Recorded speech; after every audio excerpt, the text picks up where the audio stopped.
de la Ley de Instituciones de Crédito, les recomiendo, para seguir el hilo de la conversación, que la tengan en digital, si gustan abrir el archivo, porque haremos varias remisiones a la misma. Luego, ¿qué se debe entender de forma separada por certificación y por otro lado por debidamente? Interpretación del enunciado debidamente certificadas, a que hace referencia el 90 y el 100 de la ley en comento. Ejemplos de certificaciones deficientes, para que no dejar de lado el punto práctico, desde luego.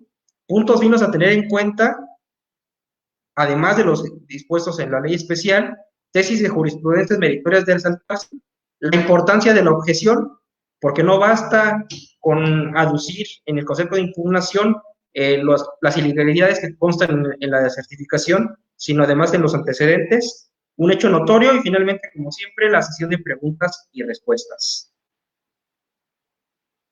Comenzamos con el primer punto. Artículo 90 de la Ley de Instituciones de Crédito. Aquí, como preámbulo, rápidamente, ¿qué debe pasar para que un banco, en cumplimiento a un oficio por parte del SAT, remita información bancaria? Tiene que pasar que el contribuyente incumpla con los requerimientos de la autoridad. Como saben, en un acta parcial de inicio, si estamos hablando de una visita domiciliaria, ¿qué sucede? Que se requiere la información de A a Z, diferentes puntos. Si el contribuyente no aporta los estados de cuenta, habrá un segundo requerimiento y una multa por no aportar la información de manera completa.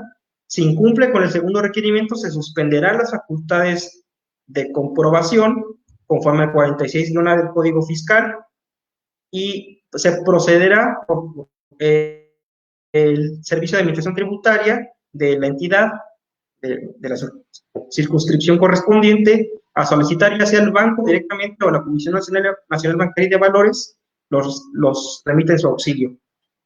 Ya poniendo en contexto, esto le servirá tanto a los que postulan en materia fiscal como mercantil. Ojo aquí: para acreditar la personalidad y facultades de los funcionarios de las instituciones de crédito, bastará exhibir una certificación de su nombramiento expedida por el secretario o posecretario del Consejo de Administración o Consejo Directivo.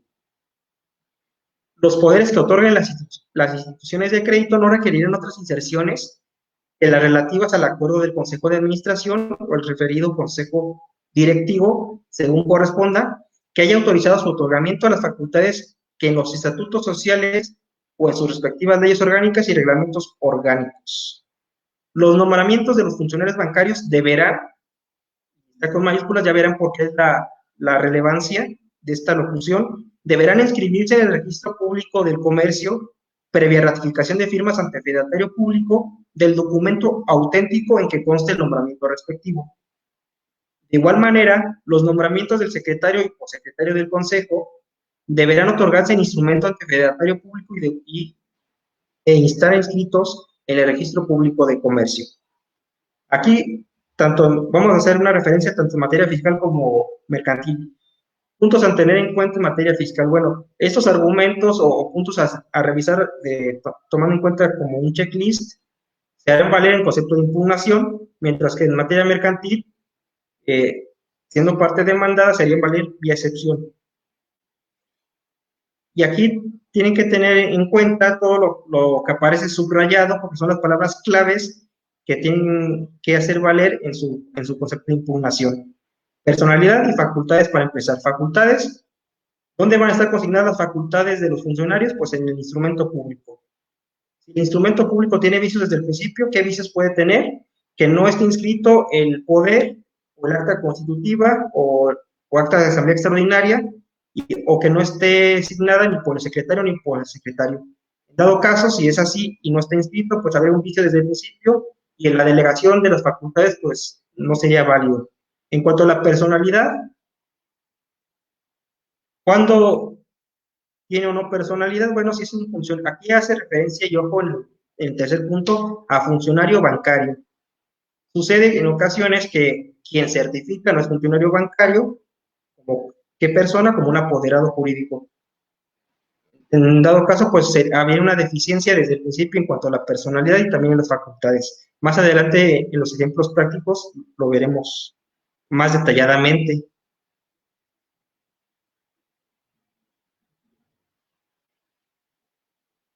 Numeral 100 de la misma ley de instituciones de crédito.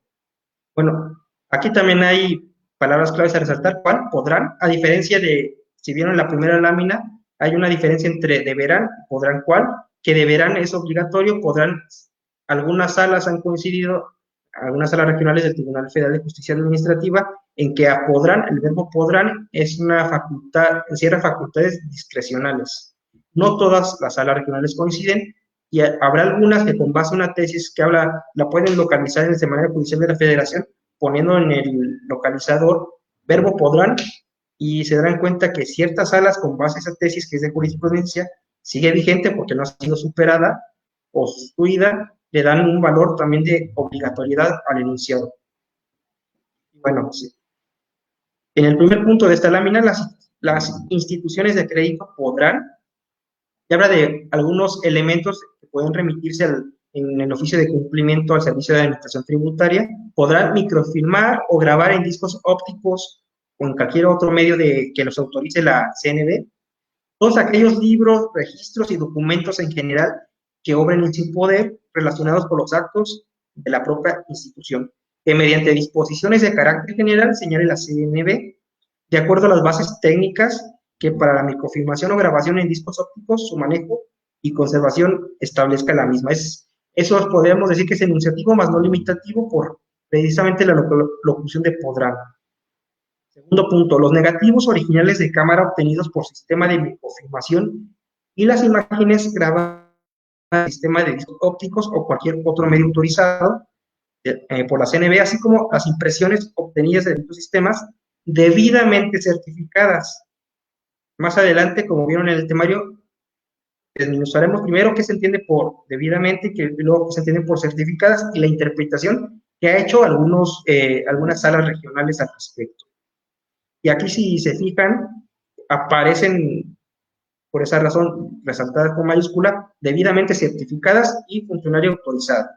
Con estos dos elementos, ustedes, si están en este supuesto de que se suspendieron las facultades de comprobación, que el contribuyente no de forma voluntaria no aportó los estados de cuenta, pues aquí más adelante veremos cómo plantearlos con desconocimiento, sin desconocimiento y cómo poder obtener una nulidad lisellana, precisamente resaltando las personalidades, las facultades y estas locuciones.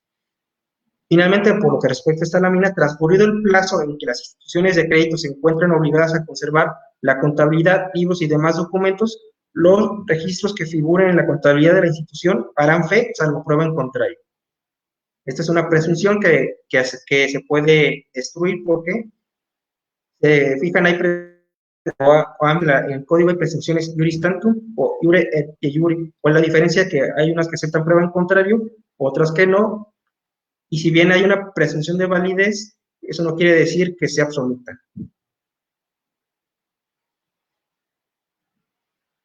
¿Qué se entiende por debidamente y certificadas de forma separada? Para los que ya han visto este programa de diálogos fiscales, el cual soy titular, por tener el gusto de que el maestro Shalamanti nos invitó a formar parte de esta barra, se darán cuenta que en otras emisiones hemos hecho referencia a una lámina de cómo estructurar un concepto de impugnación. Nosotros como postulantes, pues a veces, ya teniendo sentencias favorables al respecto en estos temas, se suele recomendar por algunos postulantes, y yo lo comparto, a darle la estructura del concepto de impugnación en forma de sentencia para facilitar el trabajo y siempre siendo breves de preferencia, para facilitar el trabajo al secretario proyectista. ¿Cómo podemos empezar un concepto de impugnación? Acuérdense que siempre tenemos que preguntarnos nosotros, cuando estudiamos un expediente, cómo, dónde, cuándo y por qué. ¿Qué tiene que hacerse? Bueno, o qué se recomienda hacer, desde mi punto de vista, es decir, qué preceptos se violaron, qué principios o derechos humanos se están afectando, qué dijo la autoridad y qué debió de haber hecho la autoridad para que fuera válido el acto administrativo. En este caso, en lo personal, yo suelo empezar un concepto cuando hay interpretaciones gramaticales o literales de ciertas porciones normativas de artículos, a definir qué nos dice primeramente la Real Academia. Bueno, y aquí la Real Academia nos dice que debidamente se entiende de la manera que se debe o corresponde. Certificadas, pues hace referencia a cartas, paquetes y se fijan aquí en el punto 2, documentos. Esto es lo que nos dice la Real Academia de forma breve y concisa. Siempre recomiendo hacer referencia primero a la Real Academia y luego en el ejercicio interpretativo que hacemos como postulantes. Primero, atender a la interpretación gramatical o literal. Habrá otras que en forma, podemos decir, subsidiaria se aplican si no es posible dilucidar algún problema jurídico o resolver alguna laguna con base al principio de literalidad o gramatical.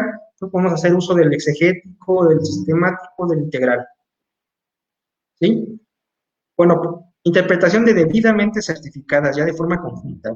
Se considera que hace referencia a un adjetivo relacionado con el actor de quien certifica. Esto es, la obligación que tienen los funcionarios al momento de realizar la certificación respectiva, consistente en especificar los elementos necesarios para otorgar certeza jurídica de que la persona que certificó el documento se encuentra facultada para ello. Por ejemplo, y son algunos requisitos de validez que debe contener la certificación: el nombre del funcionario, el cargo que desempeña, el documento que lo faculta para certificar, en este caso, pues es el instrumento público, que no basta con que se haga mención, sino que además se debe de exhibir y debe de constar que está inscrito en el Registro Público de Comercio, como ya vimos en las diapositivas anteriores. Fecha de la certificación, firma autógrafa, son requisitos mínimos. ¿Qué otros requisitos debe cumplir? Pues que se tuvo a la vista o que son copia fiel y exacta en los documentos, ¿no? Se deben cotejar. Bajo este contexto, se estima que no basta con que se plasmen los datos antes mencionados, pues puede darse el caso de que quien certifica no esté facultado para ello, por lo que dicha obligación del banco se encuentra relacionada con el deber de acreditar que personalidad y facultades, desde luego.